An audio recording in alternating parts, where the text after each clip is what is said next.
EL 305 power and industrial electronics में next topic है solar cell. Solar cell या सौर सेल एक विशेष प्रकार की डिवाइस होती है जो सूर्य से प्राप्त ऊर्जा को या एनर्जी को इलेक्ट्रिकल आउटपुट में चेंज कर देती है। तो कोई भी सोलर सेल जो है उस सोलर सेल्स को कंबाइन करके एक सोलर का मॉड्यूल बनाया जाता है। सोलर मॉड्यूल्स जो हैं उनमें से वेरियस मॉड्यूल्स को कंबाइन करके सोलर पैनल्स बनाए जाते हैं और उसके माध्यम से बनता है सोलर एरे।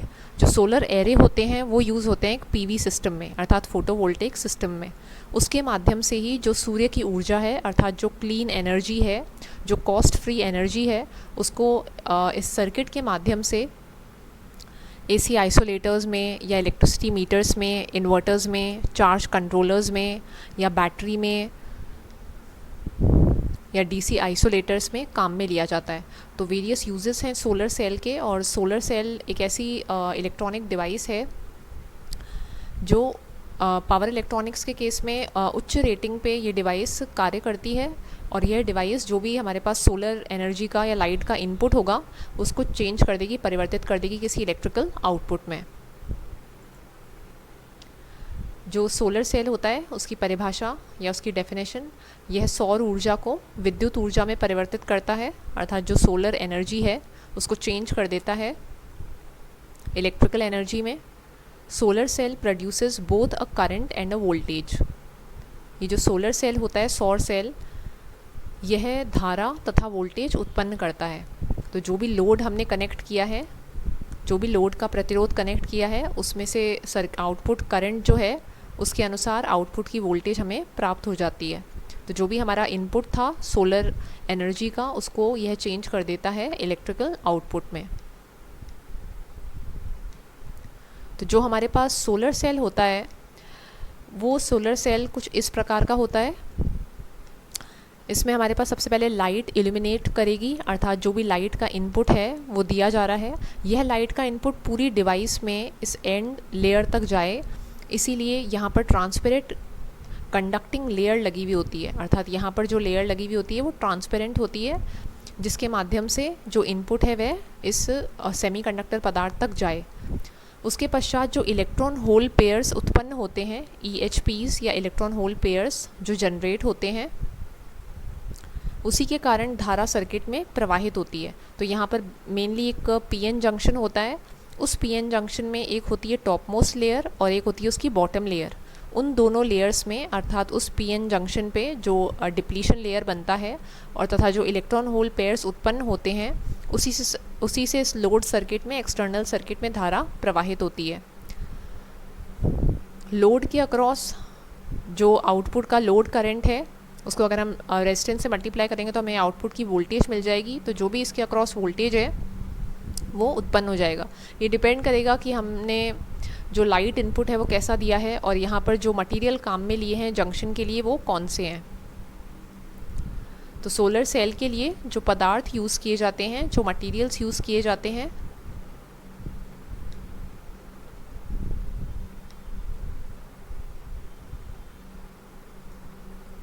वो होते हैं कैडमियम सल्फाइड CdS, ऐसे ही gallium arsenide GaS, selenium Se और ऐसे ही सिलिकॉन Si।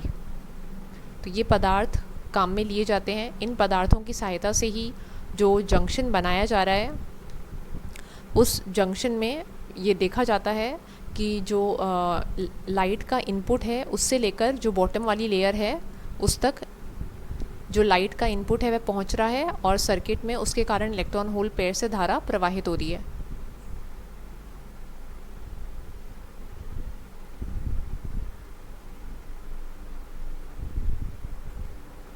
उसके बाद इसका प्रिंसिपल, इसका सिद्धांत। तो एक सोलर सेल या सौर सेल में जो एन रीजन होता है या एन क्षेत्र होता है, अर्थात जैसे PN जंक्शन जो यूज़ किया उसमें टॉप मोस्ट लेयर एन है, तो एन रीजन जो है वो हैविली डोप्ड होता है, उसकी डोपिंग बहुत अधिक की जाती है, अर्थात उसमें अशुद्धि की मात्रा अधिक होती है, तथा वह थिन होता है।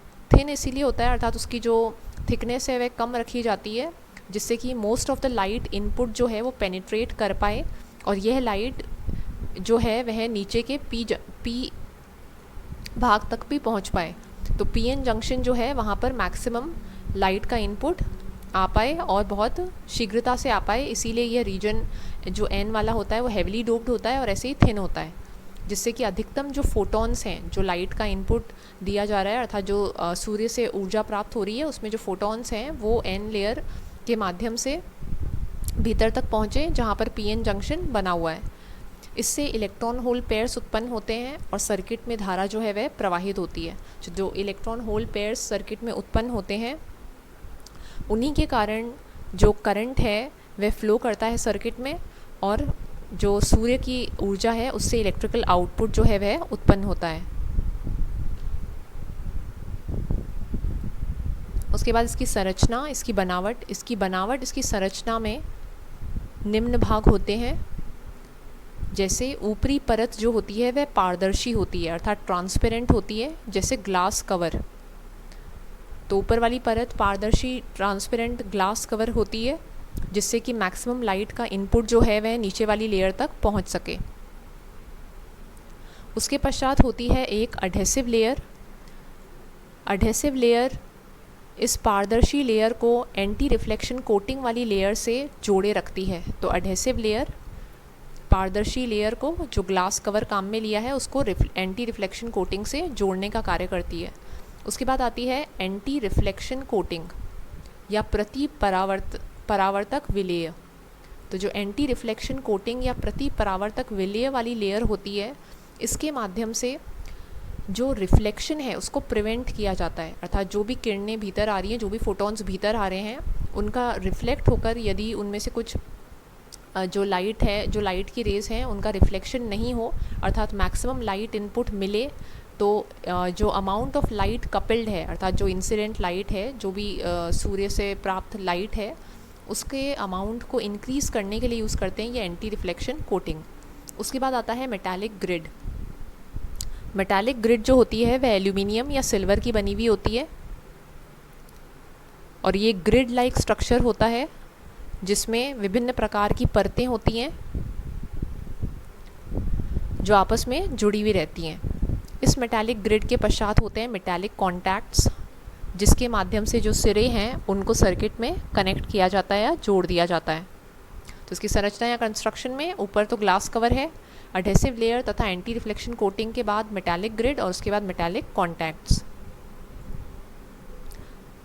तो इसमें ये होता है, जैसे ये है इसका सर्किट मॉडल, ये है इसके पी और एन कॉन्टैक्ट्स। तो यहाँ पर अगर हमारे पास ऊपर पी लेयर है तो वो पी लेयर थिन होगी, अगर एन लेयर है तो एन लेयर जो है वह थिन होगी। इंसिडेंट सनलाइट, जो भी सूर्य से प्राप्त ऊर्जा है, तो सबसे पहले ग्लास की कवरिंग रहेगी, फिर एक ट्रांसपेरेंट एडहेसिव लेयर रहेगी, उसके बाद एक एंटी रिफ्लेक्शन कोटिंग और उसके पश्चात एक मेटालिक ग्रिड, और फिर दे दिए जाएंगे मेटालिक कॉन्टैक्ट्स, जिन सिरों के माध्यम से इसको कनेक्ट किया जा सकता है सर्किट में। ये होता है इसका सर्किट मॉडल, अर्थात इससे माना जा सकता है कि यह एक करंट सोर्स, धारा के स्रोत, और ऐसे एक डायोड का पैरेलल कॉम्बिनेशन है, और यहाँ आउटपुट में लगा हुआ है लोड का प्रतिरोध, जिसमें से धारा प्रवाहित हो रही है IL। तो इसकी संरचना में जो भी सोलर रेडिएशन फोटोन हैं लाइट के इस ग्लास लेंस पे, अर्थात जो ग्लास कवर है उस तक जाते हैं। उसके पश्चात अगर हमारे पास ऊपर एन लेयर है तो एन टाइप सिलिकन, और भीतर है यहाँ पर नीचे bottom layer P type silicon. मध्य में बन जाएगी एक अवक्षय परत, तो depletion layer which is devoid of free charge carriers, क्योंकि कुछ इलेक्ट्रॉन्स एन से लेकर पी में चले जाएंगे, ऐसे कुछ होल्स जो हैं वो पी टाइप से लेकर एन में जाएंगे। तो यहाँ एक डिप्लीशन लेयर, एक अवक्षय परत बन जाएगी। ये इनपुट है फोटॉन्स का, और इसके कारण जो इलेक्ट्रॉन होल पेयर्स उत्पन्न होते हैं उससे धारा की यह दिशा, अर्थात जो इलेक्ट्रॉन्स का फ्लो है वह इस दिशा में होता है, और उसके अकॉर्डिंग मीटर पे देखा जा सकता है कि कितनी धारा प्रवाहित हो रही है, कितनी वोल्टेज उत्पन्न हो रही है। यहाँ पर लगी हुई होती है मेटालिक कंडक्टिंग स्ट्रिप्स,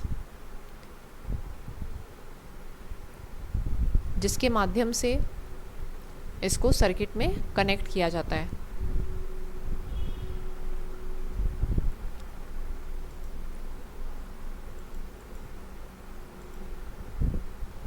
तो इसमें anti reflection coating, N type silicon, P type silicon, जो भी ऊपर वाली लेयर होगी वो बहुत थिन होगी, जिससे कि मैक्सिमम लाइट जो है वह पेनिट्रेट कर सके। यहाँ पर मध्य में बन जाता है एक पीएन जंक्शन। तो जो इलेक्ट्रॉन्स हैं वो इलेक्ट्रॉन्स सर्किट में फ्लो करेंगे और जो लोड है उसके अक्रॉस आउटपुट देखा जा सकता है। यह आउटपुट समानुपाती होगा इस लाइट एनर्जी के। उसके बाद इसमें तापमान का प्रभाव, इस पे तापमान का यह प्रभाव रहता है कि तापमान बढ़ने के कारण जो डार्क करंट है वह इंक्रीज़ होती है या बढ़ती है। ऐसी जो VOC है अर्थात जो ओपन सर्किटेड वोल्टेज है वह घटता है। यह ओपन सर्किटेड वोल्टेज तब प्राप्त होता है जब धारा का मान 0 होता है, तो VOC का मान घटता है। ऐसे ही दक्षता जो एफिशिएंसी होती है वह भी कम होती है, डिक्रीज़ होती है। तो 300 डिग्री केल्विन पर अगर सिलिकॉन सोलर सेल की दक्षता या इसकी एफिशिएंसी देखी जाए तो यह लगभग 12% होती है। तो 300 डिग्री केल्विन पर सिलिकॉन सोलर सेल की एफिशिएंसी 12% होती है। तो एफिशिएंसी सोलर सेल्स की एज कम्पेयर्ड कम होती है और फिर कुछ अदर मटेरियल्स काम में लेकर उसको इंक्रीज़ किया जा सकता है कि जो हम P और N प्रकार के मटेरियल PN जंक्शन के लिए यूज़ कर रहे हैं, अगर वो कुछ डिफरेंट यूज़ करें तो जो एफिशिएंसी है वह कुछ इंक्रीज़ हो सकती है। अदरवाइज़ एफिशिएंसी जो है वह थोड़ी कम रहती है इसमें, तो 12% ही है। तो ये रहती है इसकी संरचना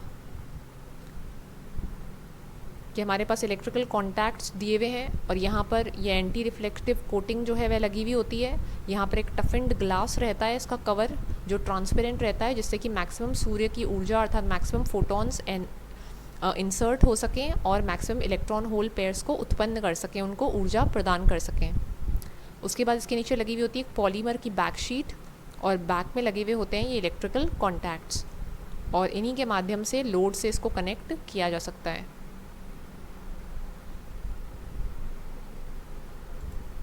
उसके बाद इसकी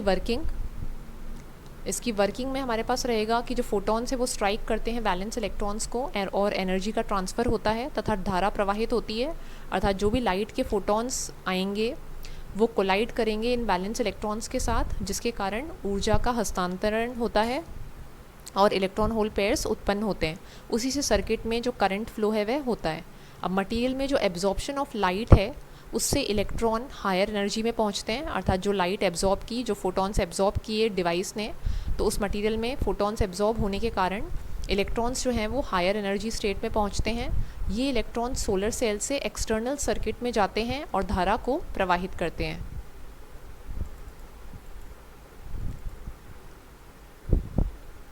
तो इस प्रकार से लगा हुआ होता है हमारे पास सर्किट में कि जो PN जंक्शन है वो PN जंक्शन से युक्त इलेक्ट्रिकल कॉन्टैक्ट से युक्त सर्किट जो है उसको लोड से कनेक्ट कर दिया जाता है या जोड़ दिया जाता है।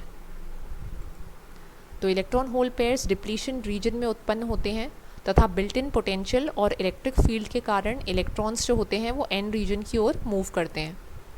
जो एक्सटर्नल लोड अप्लाई किया जाता है तो एक्सेस इलेक्ट्रॉन्स अर्थात जो अधिक इलेक्ट्रॉन्स होते हैं वो लोड से पास होकर एक्सेस होल्स से रिकम्बाइन होते हैं।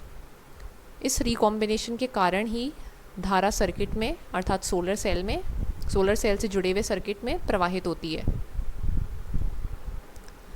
इसमें जो पेनिट्रेशन वेवलेंथ होता है अर्थात जिस वेवलेंथ पर, जिस तरंग दैर्ध्य पर पेनिट्रेशन होगा, तो पेनिट्रेशन वेवलेंथ पर निर्भर करती है इसकी पूरी वर्किंग कि कितने वेवलेंथ या तरंग दैर्ध्य पर पेनिट्रेशन होगा। ऐसे ही इसमें जो एब्जॉर्प्शन कोफिशिएंट होता है जो बताता है कि कितना लाइट जो है वह एब्जॉर्ब हुई है इस पूरे सोलर सेल के द्वारा, तो वो मैक्सिमम लाइट एब्जॉर्प्शन के लिए यूज़ करते हैं एक term absorption coefficient. Absorption coefficient बढ़ता है अगर तो वेवलेंथ डिक्रीज़ होता है।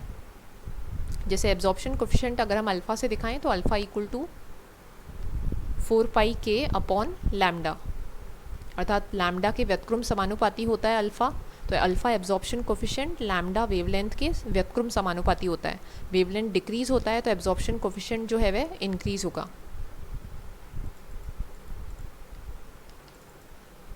जैसे अगर हम एक सोलर सेल लें जो सिलिकॉन से बना हुआ है और उसका बैंड गैप हमारे पास है 1.1 इलेक्ट्रॉन वोल्ट, तो जितना भी वेवलेंथ इस 1.1 माइक्रोमीटर का होगा वो एब्जॉर्ब नहीं होगा, क्योंकि उसकी एनर्जी जो होती है वह लोअर देन बैंड गैप होती है, इस 1.1 इलेक्ट्रॉन वोल्ट से कम होती है। कोई भी वेवलेंथ जो इस 1.1 इलेक्ट्रॉन वोल्ट के अबव होता है उसका नेग्लिजिबल एब्जॉर्प्शन होता है। जबकि जो वेवलेंथ इस 1.1 माइक्रोमीटर से लेस होता है उसका एब्जॉर्प्शन कोफिशिएंट जो है वह हाई होता है, क्योंकि वेवलेंथ कम है अर्थात एब्जॉर्प्शन कोफिशिएंट की वैल्यू ज़्यादा होगी, जिससे इलेक्ट्रॉन होल पेयर्स जनरेट होते हैं या उत्पन्न होते हैं सरफेस पे, and they can get trapped near the surface defects, कि जो भी सरफेस हमने काम में लिया है उस सरफेस पे, उस जंक्शन पे जो इलेक्ट्रॉन होल पेयर्स होते हैं वो सरफेस पे ट्रैप हो जाते हैं, जिससे कि वह सर्किट में धारा को प्रवाहित कर सकें। उसके बाद इसका सर्किट मॉडल अर्थात एक सोलर सेल को एक डायोड और एक धारा के स्रोत के माध्यम से कुछ इस प्रकार से बताया जा सकता है। जैसे यह है हमारे पास एक धारा का स्रोत IG, जो धारा हमारे पास इस डायोड से प्रवाहित हो रही है वो है IJ, और IL धारा प्रवाहित हो रही है इस लोड से। तो अगर हम KCL यहाँ पर इस नोड पे काम में लें तो जो हमारे पास इनपुट धारा होगी वो बराबर होगी आउटपुट धारा के, तो IG equals to IJ plus IL। IG equals to IJ plus IL, तो IL लोड करंट को क्या लिखा जा सकता है, IG माइनस IL,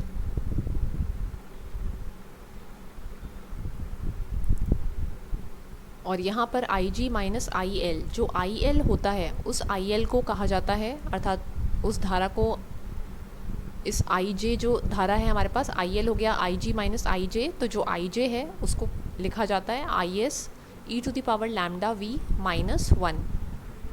अब यहाँ पर हमें दो वैल्यूज़ कैलकुलेट करनी है, एक तो ओपन सर्किट वोल्टेज के लिए और ऐसे ही एक शॉर्ट सर्किट धारा के लिए।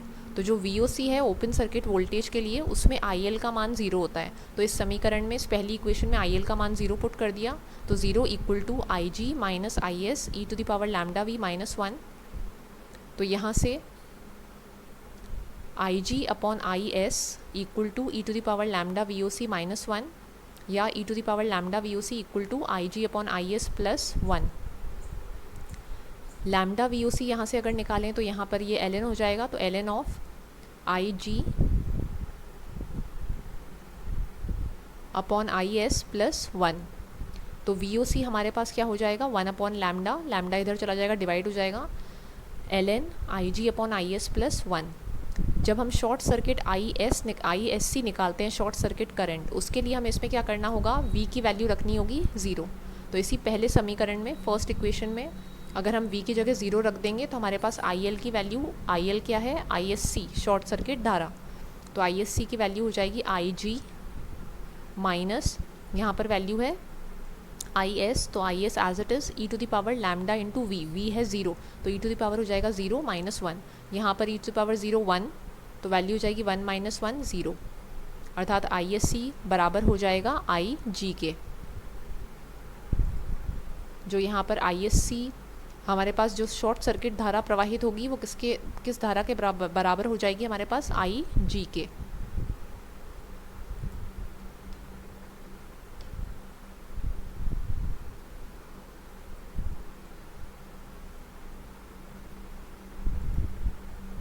तो ये ISC बराबर हो जाएगा इस IG के। उसके बाद ये होते हैं इसके कैरेक्टरिस्टिक्स। इसका कैरेक्टरिस्टिक कर्व जो होते हैं वो वोल्टेज और धारा के मध्य प्लॉट किए जाते हैं।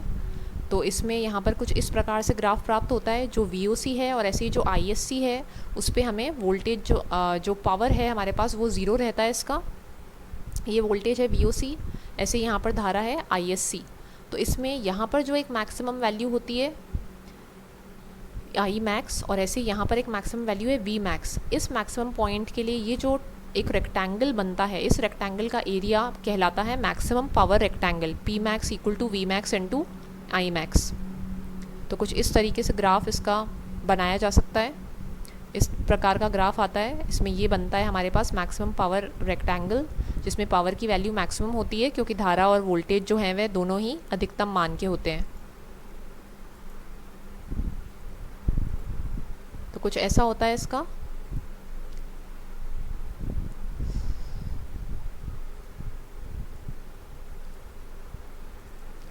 ये जो कर्व है इसमें जो कैरेक्टरिस्टिक्स या अभिलक्षण होते हैं कि हमारे पास ये वैल्यू रहती है ISC शॉर्ट सर्किट करंट, ये वैल्यू रहती है ओपन सर्किट वोल्टेज VOC, ये मैक्सिमम और ये मैक्सिमम VM और IM के कॉरस्पॉन्डिंग ये पावर जो है वह मैक्सिमम होता है इस रेक्टेंगल में। तो ये होता है हमारे पास PM। फोटोवोल्टेक एरे वोल्टेज के लिए जो कैरेक्टरिस्टिक्स रहते हैं वोल्टेज और करंट के, उनमें विभिन्न बिंदुओं पर, जैसे हमारे पास जो धारा है फोटोवोल्टेक के केस में एम्पियर में हमें मिलेगी धारा, और ऐसे ही फोटोवोल्टेक के केस में हमें वोल्ट में मिलेगी, क्योंकि हमने काफ़ी सारे सोलर सेल्स को कंबाइन कर दिया है। तो उसके अनुसार 5, 10, 15 और ऐसे ही 10, 20, 1, 2 और 3 पे जो भी हम वैल्यूज़ यहाँ पर निकाल रहे हैं उसके अकॉर्डिंग, जैसे यहाँ पर 5 एम्पियर पे शॉर्ट सर्किट करंट की वैल्यू है, 20 वोल्ट पे हमें मिल रहा है ओपन सर्किट वोल्टेज VOC, और ये है इसका मैक्सिमम पावर वाला क्षेत्र या रीजन। उसके बाद इसके एप्लीकेशंस या अनुप्रयोग, सोलर सेल्स को विभिन्न एप्लीकेशंस में यूज़ किया जाता है। मुख्यतः है एनर्जी के स्रोत अर्थात एनर्जी सोर्स के फॉर्म में, ऐसे ही सौर लालटेन, सोलर लैंटर्न्स के फॉर्म में, उसके बाद सौर स्ट्रीट लाइट के फॉर्म में, कि जो स्ट्रीट लाइट है उसमें जो लाइट का इनपुट है वो सूर्य से ऊर्जा लेकर उसको परिवर्तित किया जा रहा है किसी इलेक्ट्रिकल आउटपुट में, और ऐसे ही इलेक्ट्रॉनिक कैलकुलेटर्स में और चार्ज कंट्रोलर्स में। तो जो भी इससे आउटपुट प्राप्त होगा उसको बैटरी चार्जिंग के लिए, अदर पर्पसेस के लिए काम में लिया जा सकता है।